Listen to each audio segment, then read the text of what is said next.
Vous devez vous entraîner à être ce que vous voulez être. On ne se réveille pas un matin et on devient soudainement celui que l'on pense vouloir être. Vous devez y mettre de l'énergie. Donc, si vous voulez être une personne honnête, vous devez l'être tous les jours, même à partir de 3, 4 et 5 ans. Si vous voulez être un travailleur acharné, le travail acharné n'apparaît pas comme ça. Mais avant de commencer, si vous êtes nouveau sur cette chaîne, n'oubliez pas de vous abonner pour ne manquer aucune de nos prochaines vidéos. Likez la vidéo si elle vous plaît, partagez et regardez-la jusqu'au bout pour en tirer le maximum.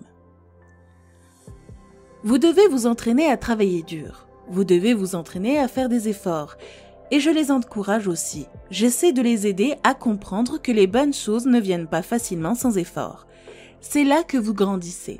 C'est là qu'est la croissance. Certains des meilleurs moments de ma vie où j'ai grandi furent lorsque j'ai fait quelque chose de difficile, lorsque j'ai surmonté une peur.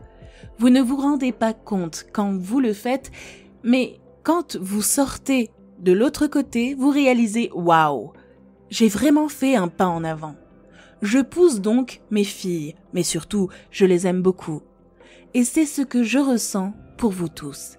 Je veux que vous ressentiez cela dans vos vies pour que vous puissiez être excellents.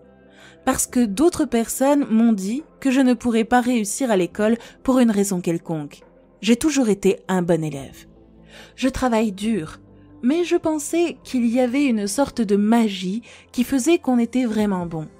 Je ne savais pas qu'il fallait simplement travailler dur. Donc, il y a eu des périodes de doute, c'est sûr. Je pense que nous avons tous des doutes aujourd'hui. Les doutes ne disparaissent pas. On apprend juste à les gérer.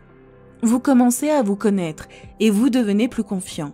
Plus on a de succès, plus on prend de chance. Ne laissez pas les échecs ou les faux pas vous définir.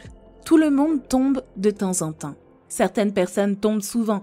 Et ce que j'ai compris, c'est que si nous vivons longtemps, si nous sommes en bonne santé et si nous faisons ce que nous sommes censés faire, nous réaliserons de grandes choses. J'ai 47 ans, alors pensez-y. Quelle que soit l'erreur que j'ai commise quand j'avais 13 ans, qui s'en soucie? Alors pensez à la vie comme à une longue trajectoire. Mais en même temps, vous ne voulez pas faire d'énormes erreurs. Parce que quand on est jeune, faire de grosses erreurs peut se répercuter sur toute la vie, non? Donc vous voulez choisir sagement. Mais les faux pas, les leçons apprises, ça fait partie de la vie qui vous fait avancer. Mais j'ai fini par savoir que je ne savais pas ça quand j'avais votre âge. Je pensais que chaque erreur était la fin du monde, que je ne pourrais jamais aller à l'école. Bien sûr, on ressent tout ça, mais il faut continuer à travailler, à faire des efforts, et je pense que c'est en partie ce qui m'a aidé. Être première dame, c'est tout d'abord savoir qui vous êtes et avoir confiance en vous, parce qu'ils seront attentifs à ce que vous dites, en dépassant les étiquettes que les autres vous collent, n'est-ce pas?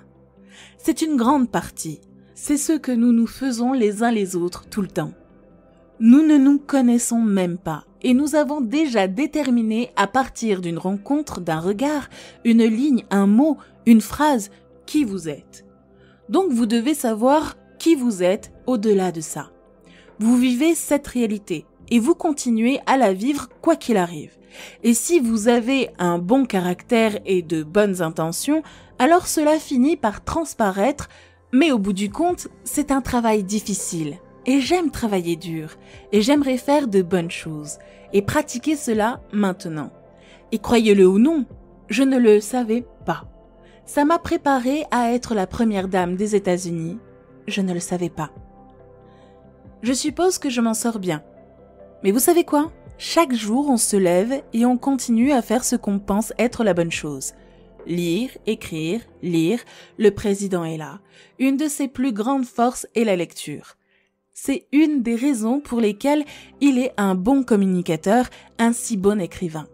C'est un lecteur vorace. Nous essayons donc d'amener nos filles, quoi qu'il arrive, à aimer la lecture et à se lancer des défis avec ce qu'elles lisent. Et pas seulement à lire les livres à potins, mais à dépasser et à faire des choses qu'elles ne feraient peut-être pas. Je vous encourage donc toutes à lire. Continuez à lire. Et l'écriture est une autre compétence. C'est de la pratique. Plus vous écrivez, plus vous améliorez vos brouillons.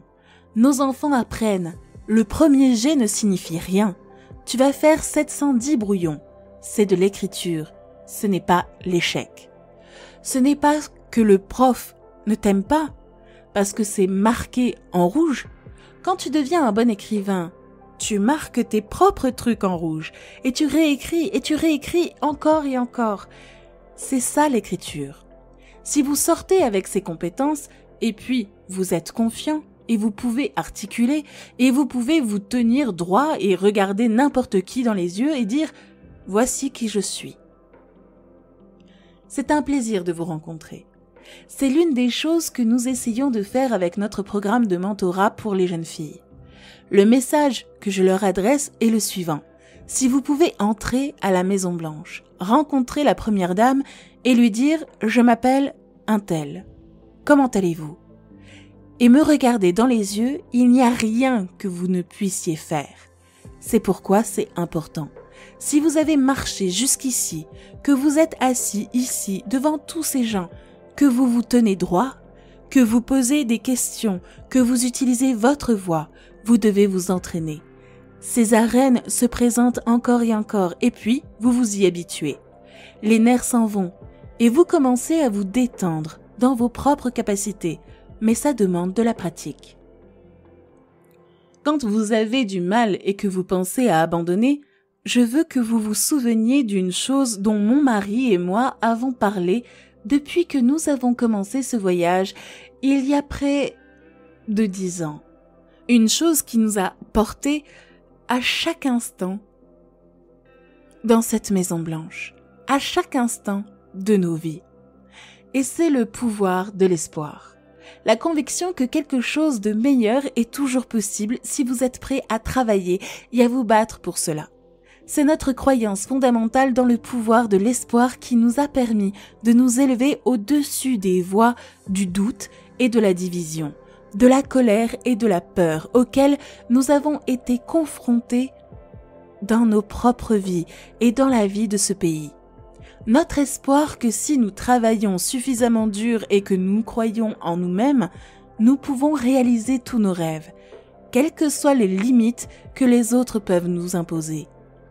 L'espoir que lorsque les gens nous verront tels que nous sommes vraiment, peut-être, juste peut-être, qu'ils seront eux aussi inspirés pour s'élever et devenir la meilleure version d'eux-mêmes. Tirer, c'est l'espoir du peuple. Comme mon père qui se levait tous les jours, faisait son travail à la station d'eau de la ville pour espérer qu'un jour ses enfants iraient à l'université et auraient des opportunités dont ils n'auraient jamais rêvé. C'est ce genre d'espoir que chacun d'entre nous, politiciens, parents, prédicateurs, tous doivent offrir à nos jeunes, car c'est ce qui fait avancer ce pays chaque jour. C'est notre espoir pour l'avenir et le travail acharné. Il faut que cet espoir inspire. Je veux que nos jeunes sachent qu'ils comptent, qu'ils ont leur place. Alors n'ayez pas peur. Vous m'entendez, jeunes gens? N'ayez pas peur. Soyez concentrés, soyez déterminés, ayez de l'espoir, soyez autonomes. Donnez-vous les moyens d'agir grâce à une bonne éducation. Puis allez-y et utilisez cette éducation pour construire un pays digne de vos promesses illimitées. Montrez l'exemple avec espoir, ne craignez jamais rien. Je fais ces vidéos chaque semaine et mon but est d'aider les gens à être heureux, à être eux-mêmes, à avoir une vie bien remplie. Alors abonnez-vous et likez la vidéo, parce que quand je sais que vous aimez, cela m'aide à produire plus d'informations que vous aimez pour vous aider à être la personne que vous voulez vraiment être. Merci d'avoir écouté et à très bientôt sur Espace Motivation.